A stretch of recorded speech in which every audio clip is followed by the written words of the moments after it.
उहाँले भनेकोमा आधा घण्टामा राजीनामा दिने केपी शर्मा ओली नेपाली जनता प्रधानमन्त्री रहेछ कि सामन्त गोयल? सामन्त गोयलले भनेको कुरालाई मान्ने हो भने त अहिले केपी ओली शर्माजीलाई फौजदारी कसुरमा मुद्दा चलाउनु पर्यो। नेपालको राजनीतिक गतिविधिसँग सम्बद्ध राख्ने मान्छे हो भने र यदि नरेन्द्र मोदीजीको दूत हो भने सामन्त गोयल नै किन? भारतले नेपाललाई एउटा कर्मचारीको हैसियतमा नेपालका सम्माननीय प्रधानमन्त्री हामी जे भन्छौं उहाँहरूले चाहिँ एउटा प्रमुखको बराबरीको हैसियतमा राख्नु।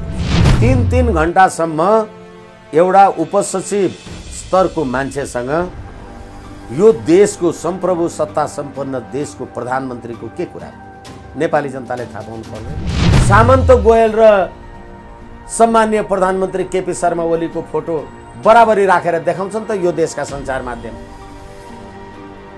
के भारतको सहसचिव सरहको नेपालको प्रधानमन्त्री? नेपालको लिपुलेख लिम्पियाधुरा र कालापानीको नक्सा निकाल्दा त सम्पूर्ण नेपाली जनताले संसदले त हाई हाई गरेका थिए नि। त्यसको विरुद्ध गर्ने त सरिता गिरी एकजना मात्रै थियो। अहिले तपाईले भने जस्तो दशैंको शुभकामना दिँदाखेरि त लिपुलेख लिम्पियाधुराको नक्सा त थिएन नि भनेपछि अब अहिले पार्लियामेन्ट बलियो भयो कि सरिता गिरी बलियो भयो? मलाई भन्नुस् न। यो माओवादी फुट्या होइन नि, एमाले पनि फुटेको होइन। एमाले तिरै गयो, माओवादीतिरै गयो भने पार्टी कहाँ फुट्यो? मलाई सम्झाउनुस् एकचोटि। उनीहरू त आफ्नो आफ्नो बाटो लागे तर एकले अर्कालाई डुबाउनु त पर्यो नि। एकले 17,000 मान्छे मारेको कुरा देखाउने, अर्कोले भ्रष्टाचारका कुरा देखाउने, अनि त्यसमा त नेपाली कांग्रेसको शेरबहादुर देउवा पनि छ नि बुढी गण्डै खाने। यो राज्य व्यवस्था रह्यो कहाँ भने? हिजो त केपी ओलीजी मलाई भारतले निकाल्ने भयो भन्दै हुनुहुन्थ्यो, अहिले के भारतले थाम्देको हो त? अनि फेरि प्रचण्डजी भारतले होइन मैले पनि निकाल्न खोजेको थिएँ त भनेपछि सामन्त गोयलको कुरालाई प्रचण्डजीले जवाफ दिनु नि, दिनुभयो त?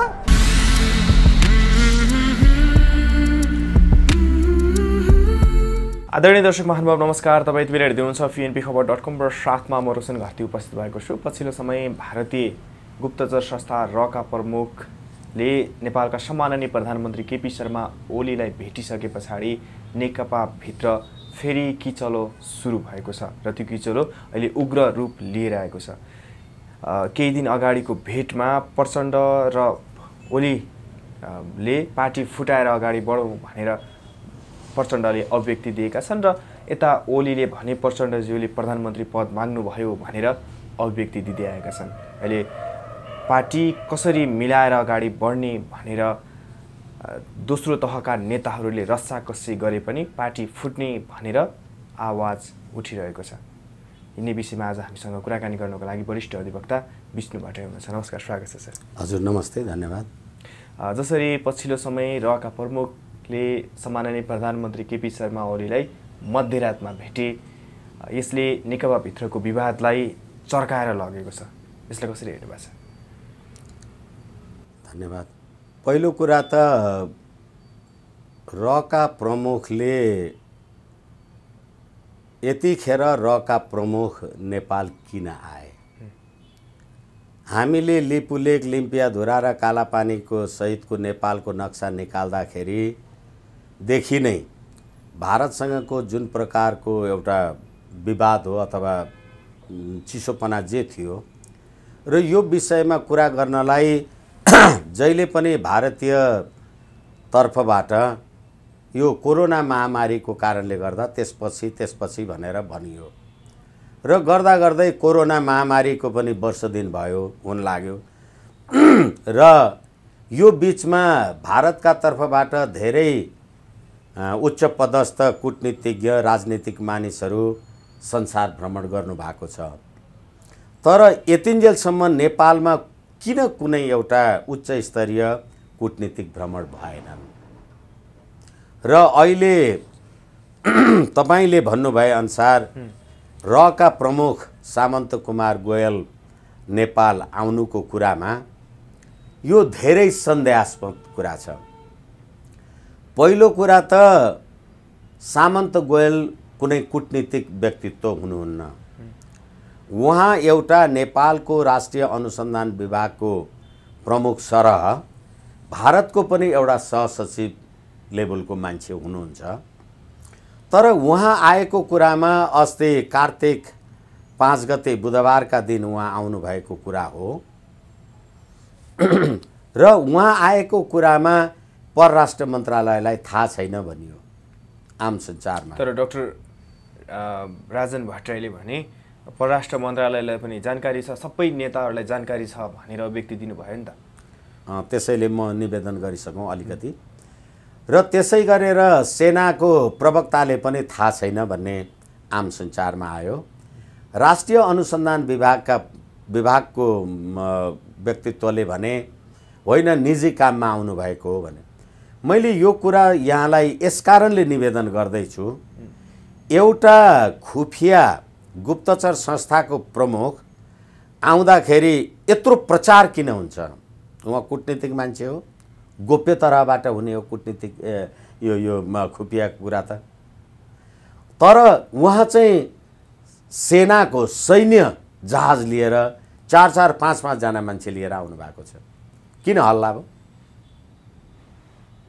अब अहिले भर्खरै तपाईले भन्नुभए अनुसार प्रधानमन्त्रीजीका सचिव अथवा स्वकीय सचिव ककलले के भन्नु, उहाँहरूले कहिले भन्नुभयो त्यो कुरा? जब सामन्त गोयलजी फर्किनुभयो। आउनुभन्दा अगाडि यदि उहाँ नेपालको लागि नरेन्द्र मोदीजीले, हुन त अब दुधसुध भन्छन्, अहिले समय रह्यो भने त्यसमा पनि कुरा गरौँला। यदि हो भनेदेखि एउटा राजनीतिक दूत, कूटनीतिक दूत आउँदाखेरि त्यो त गोप्य राख्नु पर्दैन नि। खुफियागिरी जस्तो, सिआइडीगिरी जस्तो, गुप्तचरी जस्तो त होइन नि त्यो, कसले कहाँ के गरेछ भनेर खोज्दै हिँड्ने। तर नेपालको राजनीतिक गतिविधिसँग सम्बद्ध राख्ने मान्छे हो भने र यदि नरेन्द्र मोदीजीको दूत हो भने सामन्त गोयल नै किन? भर्खरै अमेरिकाका रक्षा मन्त्री, गृहमन्त्री, परराष्ट्र मन्त्री माइक पोम्पियो भारत आएर फर्केर गए। सारा कुरा संसारलाई थाहा भयो, लुकाउनु परेन। तर कुनै खुफियागिरी त कतिवटा खुफियागिरी आयो होला गयो होला नि, थाहा हुँदैन। यसकारणले गर्दाखेरि सामन्त गोयललाई नेपाल पठाउनुको अर्थ हामी नेपालीले के बुझ्नु पर्यो भने भारतले नेपाललाई एउटा कर्मचारीको हैसियतमा, नेपालका सम्माननीय प्रधानमन्त्री हामी जे भन्छौँ उहाँहरूले चाहिँ एउटा प्रमुखको बराबरीको हैसियतमा राख्दो रहेछ। र त्यस्तो व्यक्तित्वलाई नेपालका प्रधानमन्त्रीले राति 11 बजेदेखि 2 बजीसम्म 3-3 घण्टा भेट दिनुहुँदो रहेछ। र भेट त दिनुभयो रोशनजी, म तपाईँलाई निवेदन गर्दैछु। तर हाम्रो कूटनीतिक आचार संहिताले त विदेशी मूलका यस्ता मान्छे व्यक्तित्वहरूलाई भेट्दाखेरि त सार्वजनिक गर्नुपर्छ। त केपी शर्मा ओलीजीले त्यो कुरा किन सार्वजनिक गर्नु भएन? उहाँलाई नियम लाग्दैन, कानुन लाग्दैन? 3-3 घण्टासम्म एउटा उपसचिव स्तरको मान्छेसँग यो देशको संप्रभु सत्ता सम्पन्न देशको प्रधानमन्त्रीको के कुरा भयो? नेपाली जनताले थाहा पाउनु पर्दैन? अब यो कुराबाट राज्य आफ्नो कर्तव्यबाट च्युत भएको छ। अब अर्को कुरा, अस्ति भर्खरै बाबुराम भट्टराईजीले केपी शर्मा ओली, शेरबहादुर देउवा र प्रचण्ड उहाँहरूले बुढी गण्डकी परियोजनामा 9 अर्ब घुस खानुभयो, भ्रष्टाचार गर्नुभयो भने त्यसको प्रमाण छ मसँग भन्नुभयो। त्यसको डिटेल फेरि समय रह्यो भने कुरा गरौँला। मैले कति निवेदन गर्न खोजेको भने त अहिले त्यतिखेर नारायण काजी श्रेष्ठजी नेकपाको प्रवक्ताले भन्नुभयो यो घुस भ्रष्टाचार भएको होइन भनेर। त्यतिखेर पनि हामीले कुरा गऱ्यौँ, घुस खाँदा साक्षी राखिन्छ र? केपी ओलीजी घुस खाएको नखाएको नबोल्ने, प्रचण्डजी नभन्ने, नारायण काजी श्रेष्ठ भन्ने। एकछिनलाई मान्नुहोस्, ल नारायण काजीले भनेको कुरा ठिक रहेछ भने अब तपाईँले राख्नुभएको प्रश्नको उत्तरको रूपमा जब सामन्त गोयलले भेट्नुभयो, नारायण काजी श्रेष्ठजीले त राष्ट्रिय स्वाभिमान, मर्यादा, निष्ठा, यसले त हाम्रो राष्ट्रिय स्वाभिमान त गिरायो, घटायो, हाम्रो शिर झुक्यो भन्नुभयो नि। हिजो घुस खाएको होइन भन्ने नारायण काजी श्रेष्ठले भनेको, त्यही पार्टीको प्रवक्ताले भनेको कुरा ठिक हो भने आज नारायण काजी श्रेष्ठले भनेको कुरा कसरी बेठेको हुन्छ? प्रधानमन्त्रीजी केही भन्नुहुन्छ यसमा?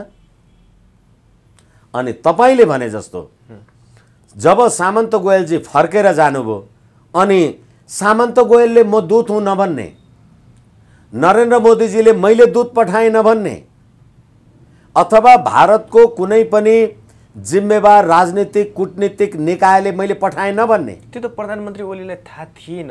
प्रधानमन्त्री ओलीले भन्नुभएको छ नरेन्द्र मोदीज्यूले दूत पठाउँछु भन्नुभएको थियो, तर यता सामन्त पठाएछन् भनेर त ब्रिफिङ गरिसक्नु भएको छ। अब यति साह्रो नि। अब अहिले यो घाम लागेको छ, मैले आँखा चिम्ले भन्दैमा रात पर्छ भने यति कुरा प्रधानमन्त्रीलाई थाहा छैन। यो भनाइ हो, यो जिम्मेवारी कुरा हो। यो यस्तो कुरा सुन्ने, यस्तो कुरा भनेर हिँड्ने, तपाईँलाई आफ्नो पद के हो, मर्यादा के हो थाहा छैन। म तपाईँलाई भनौँ, मैले अरू पनि आम सञ्चारमा भनेको छु, सामन्त गोयल र सम्माननीय प्रधानमन्त्री केपी शर्मा ओलीको फोटो बराबरी राखेर देखाउँछन् त यो देशका सञ्चार माध्यम। के भारतको सहसचिव सरहको नेपालको प्रधानमन्त्री अनि नेपालका प्रधानमन्त्रीको यस्तै गैर जिम्मेवार अभिव्यक्तिले गर्दा उहाँ सहसचिव सरहकै हो त? यस्ता कुरा भन्नलाई प्रधानमन्त्रीको मुखबाट बोल्नलाई अप्ठ्यारो लाग्दैन? तर भारतसँगको सम्बन्ध चिस्या छ, त्यो कतै न कतैबाट कूटनीतिक पहलबाट त्यो समाधान गर्नुपर्ने। सीमा विवाद थाती नै छ, अन्य थुप्रै विवादहरू छ। त्यो सीमा विवाददेखि लिएर अन्य विवादहरू समाधान गर्नको लागि कतै न कतैबाट कुराकानी हुनुपर्ने, त्यो निश्चित रूपमा त्यो कुरा तर के हो भनेदेखि मैले तपाईँलाई भने यो ठिक छ, तपाईँ सामन्त गोयललाई पठाएर कुरा गर्नुहुन्छ भने हाम्रो राष्ट्रिय अनुसन्धान विभागको मान्छेसँग कुरा गर्नुहोस् न। तपाईँ तीन घण्टा कसैलाई नराखेर मध्यरात के गर्नुभयो तपाईँले? अब फेरि तपाईँ सीमा विवादका कुरा भन्नुहुन्छ, भन्न पनि पीडा लाग्छ के। तपाईँले निकालेको नेपालको नक्साबाट अहिले पाठ्य पुस्तकबाट त्यो नेपालको नक्सा नछाप्नु किन भन्नुभयो? तपाईले सामन्त कुमार गोयलले भेटेर फर्किसके पछाडि प्रधानमन्त्रीको शुभकामनामा चुच्चे नक्सा गायब भएको छ। त्यही म निवेदन गर्दैछु। यसै कारणले गर्दाखेरि अहिले भेटेर जाँदाखेरि नक्सा गायब भएको छ। तपाईले त्यो नक्सा संशोधन गर्नुभयो अथवा पाठ्यपुस्तकबाट हटाउनु भएपछि, पाठ्यपुस्तकमा हटाउनु त्यो छुट्टी कुरा होला, तर अहिले दशैंको शुभकामनामा हटायो नि, त्यो चाहिँ संयोग मात्रै हो लाग्छ, तपाईलाई सुनियोजित लाग्छ। एकैछिन म अलिकति कन्टेन्ट राखौँ। त्यो त्यत्तिकै बोल्यो भनेदेखि आग्रहले, उद्वेगले, रिसले बोल्यो भन्ने हुन्छ। म दुई चारवटा उदाहरण तपाईँलाई दिउँ। हामीले पाठ्यपुस्तकबाट अथवा प्रधानमन्त्रीजीले पाठ्यपुस्तकबाट नेपालको त्यो नक्सा किन हटाउनु भयो अथवा त्यो हटाएपछि, एक, नेपाली सेनालाई लकीरको फकीर भनेर भन्ने ईश्वर पोखरेललाई रक्षा मन्त्रीबाट हटाएपछि, दुई, मुकुन्द नरवणेले हामीले नक्सा निकाल्दाखेरि कसैको उक्साटमा निकाल्यो भन्ने कुरा छँदै अब त्यो नक्सा हटाएपछि मुकुन्द नरवणे नेपाली सेनाको मानार्थ प्रधान सेनापति हुने अथवा त्यो तकमा त्यो सुशोभित हुने भएपछि अनि सामन्त गोयल किन आउनु? यस कारणले गर्दाखेरि तपाईले भर्खरै अगाडि जे निवेदन गर्नुभयो, यो चिसो सम्बन्ध र तातो सम्बन्ध, केपी शर्मा ओलीजीले, म त फेरि पनि तपाईलाई भनौँ, त्यतिखेर नेपालको लिपुलेख, लिम्पियाधुरा र कालापानीको नक्सा निकाल्दा त सम्पूर्ण नेपाली जनताले, संसदले त हाई हाई गरेका थिए नि। त्यसको विरुद्ध गर्ने त सरिता गिरी एकजना मात्रै थियो। अहिले तपाईले भने जस्तो दशैंको शुभकामना दिँदाखेरि त लिपुलेख, लिम्पियाधुराको नक्सा त थिएन नि भनेपछि अब अहिले पार्लियामेन्ट बलियो भयो कि सरिता गिरी बलियो भयो? मलाई भन्नुहोस् न, यो सरिता गिरीले भनेको कुरा लागू भयो कि भएन? अनि सामन्त गोयल आयो भने र यही समयमा बाबुराम भट्टराईले सामन्त गोयल आउनुभन्दा 20 दिन अगाडि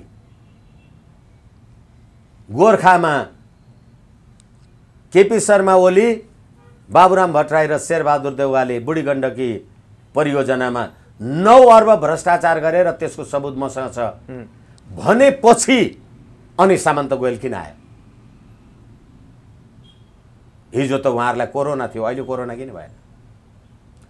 हिजो त मुकुन्द नरवणे यो मानार्थ प्रधान सेनापतिको पदवी लिनका लागि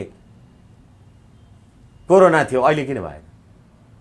यस कारणले गर्दाखेरि मैले यहाँहरूलाई विनम्रताका साथ के निवेदन गरेको हुँ भने बाबुराम भट्टराईले यो कुरा भनेकै भारतीय खुफिया एजेन्सीको त्यो रणनीतिक अन्तर्गत भनेका थिए र अब अहिले पार्टीमा जुन प्रकारको विभाजनको कुराको हामी कुरा गरिराखेका थियौँ, तपाईँ पनि ताईकै भुङ्राको माछा हो, म पनि ताईकै भुङ्राको माछा हो। म 17,000 मान्छे मारेर आएँ होला, तपाईँ भ्रष्टाचार, व्याभिचार, निर्मला हत्याकाण्ड, सम्झना कामी हत्याकाण्ड, सेक्युरिटी प्रेस, बालुवाटार, प्रधानमन्त्री निवास बेच्ने काण्ड, गोकुल बाँसकोटा काण्ड, ओम्नी काण्ड, काण्डै काण्डले गर्दा अर्बौंको भ्रष्टाचारमा तपाईँ जे डुब्नु भएको छ।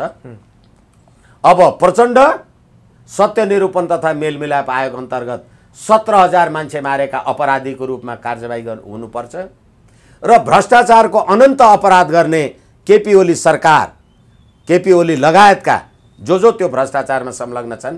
हिजो रविन्द्र अधिकारीले त भ्रष्टाचार गरेको होइन वाइट बडीमा भन्ने मान्छे होइन, अनि त्यहाँबाट गोकुल बाँसकोटाले भ्रष्टाचार गरेको भन्ने होइन, अनि सेना G2G भनेर अहिले संविधानको धारा 35ले संक्रमण अवस्थामा नेपाली जनताले निशुल्क स्वास्थ्य उपचार गर्न पाउँछन् भन्ने संवैधानिक व्यवस्था छ, त्यसको विरुद्धमा सरकार जनतासँग पैसा लिइराखेको छ। त्यति मात्रै होइन, लकडाउन भनेर तपाईँलाई घरबाट बाहिर निस्किन दिँदैन, जोर बिजोर भनेर सवारी चलाउन दिँदैन, तपाईँको मोटरसाइकलको कर तिर्न जानुभयो भने आज 50 वटा मात्रै हो, 51 वटा पाउँदैन भनेर कर लिँदैन, अनि पार्किङ गर्न लाउँछ र प्राइभेट पार्किङबाट पैसा उठाउँछ, अनि भोलि म्याद गयो भनेर तपाईँसँग जरिमाना लिन्छ। यो जस्तो निरङ्कुश यस्तो राज्य व्यवस्था, अनि यिनीहरूलाई भोलि हामीले हेरेनौँ पाकिस्तानमा नवाज शरीफ अहिले जेलमा छैनन्, नवाज शरीफले गरेको भ्रष्टाचार त हो नि, केपी ओलीजीले चाहिँ के गर्नुभएको छ? यसकारण यी सबै यो राजनीतिक परिवर्तनका वाहक हुँ भन्नेहरूको यो यिनीहरूको समाप्तिको दिन आएको। पार्टी फुटी पनि केही फरक पर्दैन। पार्टी बाबा पार्टी फुट्ने भन्नुहुन्छ कि तपाईँहरू? म तपाईँहरूलाई निवेदन फुटाउनको लागि भारतबाट 96 अर्ब रुपियाँ पैसा आयो भन्ने कुरा पनि बाहिर आइरहेछ नि अहिले बजारमा। म तपाईँलाई निवेदन गरौँ, पार्टी जोडिएको कहिले थियो? किनभने म प्रचण्ड माओवादीको तर्फबाट अध्यक्ष, तपाईँ केपी ओली एमालेको अध्यक्ष, अनि त्यहाँबाट अब सचिवालय कमिटी समिति, अनि मन्त्री परिषदमा बिना मगर लगायतका माओवादीको मन्त्री, अनि तपाईँ एमालेको मन्त्री, अनि अहिलेसम्म गाउँ जिल्ला मिलेको छैन भनेको छ। अनि अस्ति वीरगञ्जमा हेरिहाल्नुभयो, प्रचण्डजीको समर्थकहरूले प्रचण्डजीको समर्थकहरूलाई केपी ओलीजीको समर्थक। पार्टी कहिले मिलेको थियो र फुट्नु भने? माओवादी फुट्या होइन नि, एमाले पनि फुटेको होइन। एमालेतिरै गयो, माओवादीतिरै गयो भने पार्टी कहाँ फुट्यो? मलाई सम्झाउनुहोस् त एकचोटि। यसै कारणले गर्दा वाम गठबन्धन भएका कारणले नेपाली जनताले दुईटै बहुमत दिएर पठाएका थिए, त्यो त नेपाली जनतालाई घात त गरे नि त नि। एकछिन तपाईँले धतुरो खानुभयो भने म बौलाउनु पर्दैन के? नेपाली जनतालाई यो कुरा थाहा हुनु पर्यो। हजुर, अहिले त्यतिखेर भन्नुहोस्, नेकपा माओवादीको नाउँमा 17,000 नेपाली जनता मारिए, अनि त्यसै गरेर सर्वहाराको अधिनायकवादको नाउँमा सी चिनफिङ विचारधारा पो लागू गर्छौँ भनेर हामी केपी ओलीजीहरूले उहाँहरूले भन्नुभयो भने नेपाली जनताले कसलाई भोट दिए? संसदीय संविधान, संसदीय व्यवस्था, संसदीय लोकतान्त्रिक गणतन्त्रात्मक संविधान अन्तर्गतको व्यवस्थालाई भोट दिए भनेपछि एउटा 17,000 मान्छे मार्ने सर्वहाराको अधिनायकवाद माओवादी, अर्को सी जिनपिङ विचारधाराद्वारा नै हामी चाहिँ तलमाथि आदि इत्यादि गर्छौँ भनेपछि तपाईँले जसलाई भोट दिनुभएको थियो त्यस्तै नतिजा पाउनुभयो। अब 2/3 सरकार भन्नुहुन्छ, 2/3 संसद भन्नुहुन्छ।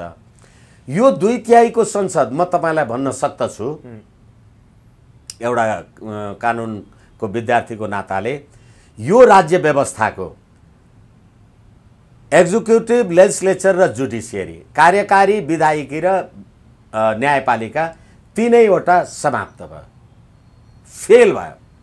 2/3 संसदले पास गरेको गुठी विधेयक कहाँ छ अहिले?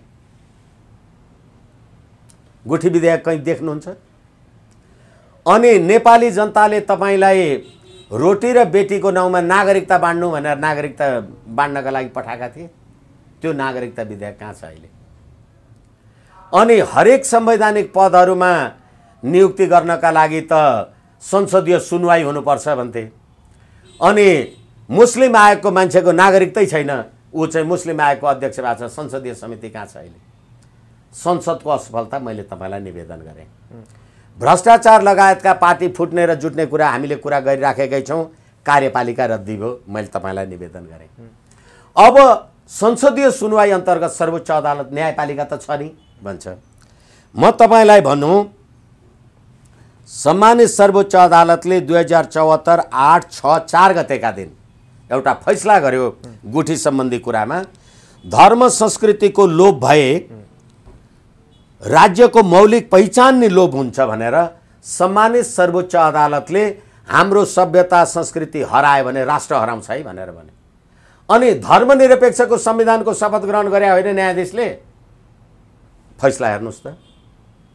त्यति मात्रै होइन, म PNP-लाई खबर.com-लाई निवेदन गरौँ, लिम्बूहरूको हाम्रो पूर्वतिर हल्लिने ढुङ्गा र आयु जोख्ने ढुङ्गा भन्ने हुन्छ, उनीहरूले मानेर आएको, त्यसलाई विस्थापित गर्न खोज्यो यो सरकारले। सम्मानित सर्वोच्च अदालतमा रिट पर्दा होइन, यो हाम्रो लिम्बू जातिहरूको संस्कृति सभ्यता हो, यसको अन्त्य गरिनु हुँदैन। अब यो संविधानको संरक्षक सर्वोच्च अदालत भयो। धर्म संस्कृतिको रक्षा गर्नुपर्छ है, नभए देश त हराउँछ नि। अब न्यायपालिका पनि खतम अहिले। अनि आम सञ्चारका मान्छेहरू अथवा तपाईँ हामीहरू होइन पार्टी फुट्ने भयो, पार्टी फुट्ने भयो, एक यो जुटेकै छैन एक। र अर्को कुरा के हो भनेदेखि यो संविधान अन्तर्गतको कार्यपालिका, विधायिका र न्यायपालिका तीनैवटा चाहिँ संविधानको ट्र्याकभन्दा बाहिर गयो। अब प्रचण्ड र ओली छुट्टा छुट्टै आफ्नो आफ्नो बाटो लागे। त्यति मात्रै होइन, उनीहरू त आफ्नो आफ्नो बाटो लागे, तर एकले अर्कालाई डुबाउनु त पर्यो नि। एकले 17,000 मान्छे मारेको कुरा देखाउने, अर्कोले भ्रष्टाचारका कुरा देखाउने, अनि त्यसमा त नेपाली काङ्ग्रेसको शेरबहादुर देउवा पनि छ नि बुढी गण्डै खाने। यो राज्य व्यवस्था रह्यो कहाँ भने? यसै कारणले गर्दाखेरि सामन्त कुमार गोयलले दिल्ली पुगेर भनेका छन्, यदि हामीले भनेको खण्डमा प्रधानमन्त्री केपी शर्मा ओलीले आधा घण्टामा राजीनामा दिन्छन् भने नि। हो, फेरि पनि उहाँले सामन्त गोयलले दिल्ली गएर भने, अघि मैले भनेको कुरालाई अहिले तपाईँले पुष्टि गरिदिनु भनेपछि उहाँले भनेकोमा आधा घण्टामा राजीनामा दिने केपी शर्मा ओली नेपाली जनता प्रधानमन्त्री रहेछ कि सामन्त गोयलको रहेछ? भन्नुहुन्छ त्यो भन्नु हुने कुरा हो। नेपाली जनताको सम्प्रभुता अनि भर्खरै तपाईँ नि भन्ने 2/3 भोट दिएर बनाएको सरकार नि भने के अर्थ भयो नेपाली जनताको भोट? यसैले विचार गर्नुहोस्, नेपाली जनताको सरकार रहेछ, नेपाली जनताको राज्य रहेछ। एउटा सामन्त गोयल आउँदाखेरि सत्ताधारी पार्टीले दिल्लीमा गएर भनिदियो, अनि यहाँ आउँदाखेरि रको प्रमुख भएर आउने, अनि ईश्वर पोखरेल भन्ने नरेन्द्र मोदीजीको दूत भएर आएको। त त्यो कुरा नरेन्द्र मोदीजीले किन भन्नु भएन? यसकारण कहाँ हुनुहुँदो रहेछ तपाईँ? एउटा खुफियाको, भारतको खुफिया एजेन्सीको सहसचिव स्तरको मान्छे हुनुहुँदो रहेछ तपाईँ। पीडा लाग्दैन नेपालको राष्ट्रियता, सम्प्रभुता यो संविधानको धारा 5 मैले धेरैचोटि भनेको छु र म भनिरहन्छु, नेपालको राष्ट्रिय हित भनेको नेपालको स्वाधीनता, स्वाभिमान, अखण्डता, नेपाली जनताको सद्भाव, भौगोलिक अखण्डता, सम्प्रभुता, यो भनेको राष्ट्रिय हित हो र यसको विरुद्ध हुने काम गर्नु त्यो फौजदारी कानुन बमोजिम कसुर हुन्छ भनेपछि सामन्त गोयलले भनेको कुरालाई मान्ने हो भने त अहिले केपी ओली शर्माजीलाई फौजदारी कसुरमा मुद्दा चलाउनु परेन। मुकुन्द नरवडे नेपालले कसैको इसारामा नक्सा निकाल्यो भने त्यसलाई तपाईँ मानार्थ सेनापति दिँदै हुनुहुन्छ, राष्ट्रपति प्रधानमन्त्री लगायतलाई फौजदारी मुद्दामा कारबाही गर्नु परेन। खोइ संविधान, खोइ राज्य, खोइ सुशासन, खोइ नेपाली जनता भने। अब मनोज मुकुन्दको भ्रमणलाई क्यान्सल गर्नुपर्छ।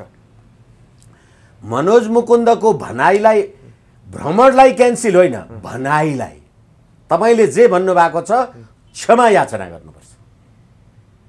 किनभने यो मानार्थ प्रधान सेनापति ग्रहण गर्ने लिने दिने कुरा भनेको त धेरै समय अघिदेखि नेपालको परम्परामा चलिराखेको छ र दुईटा देशको बीचमा सुमधुर सम्बन्ध, मित्रता, हार्दिकता रहोस् भन्ने कुरा ठिक हो। तर तपाईँ त्यही सेनाको मानार्थ सेनापति, म त्यही सेनाको कार्यकारी सेनापति भएपछि अनि तपाईँ चाहिँ लिपुलेकवाला कुरा कसैको उक्साहटमा ल्यायो भन्ने, तपाईँ र म एउटै सेनाको कार्यार्थ र मानार्थ सेनापति हुँ भने मैले के भने त? यस्तो अवस्थामा कसले पुर्यायो देशलाई? बाह्रबुँदे समझदारीले, दिल्लीको समझदारीले। अनि यी नेताहरू दिल्लीमा ख्वामितहरूको खुट्टा ढोग्न गएका यिनै होइनन्? अनि सामन्त गोयलले किन अघि अहिले भर्खरै तपाईँले भने जस्तो 7 दिनमा, 5 दिनमा, आधा घन्टामा राजीनामा दिन्छ? अनि हिजो त केपी ओलीजी मलाई भारतले निकाल्ने भयो भन्दै हुनुहुन्थ्यो, अहिले के भारतले थामिदिएको हो त? अनि फेरि प्रचण्डजी भारतले होइन मैले पो निकाल्न खोजेको थिएँ त भनेपछि सामन्त गोयलको कुरालाई प्रचण्डजीले जवाफ दिनु नि, दिनुभयो त? अनि पार्टी फुट्यो, पार्टी मिल्यो, नेपाल राष्ट्र, राष्ट्रिय, बाँकी के रह्यो? अन्तमा के भन्न चाहनुहुन्छ? अन्तमा यो राज्य व्यवस्था नेपाली जनताको हितमा कुनै पनि प्रकारले यो राज्य व्यवस्था नेपाली जनताको हितमा छैन। यसको विरुद्धमा नेपाली जनताले नयाँ परिवर्तन गर्नुपर्छ। हस्, यहाँको समय र विचारको लागि धेरै धेरै धन्यवाद। हस्, मलाई पनि मेरा अभिव्यक्ति राख्ने समय दिनुभयो। तपाईँहरूको आत्माभित्र रहेको परमात्मालाई प्रणाम गर्दै मेरा बाणीलाई विश्राम दिन्छु। धन्यवाद।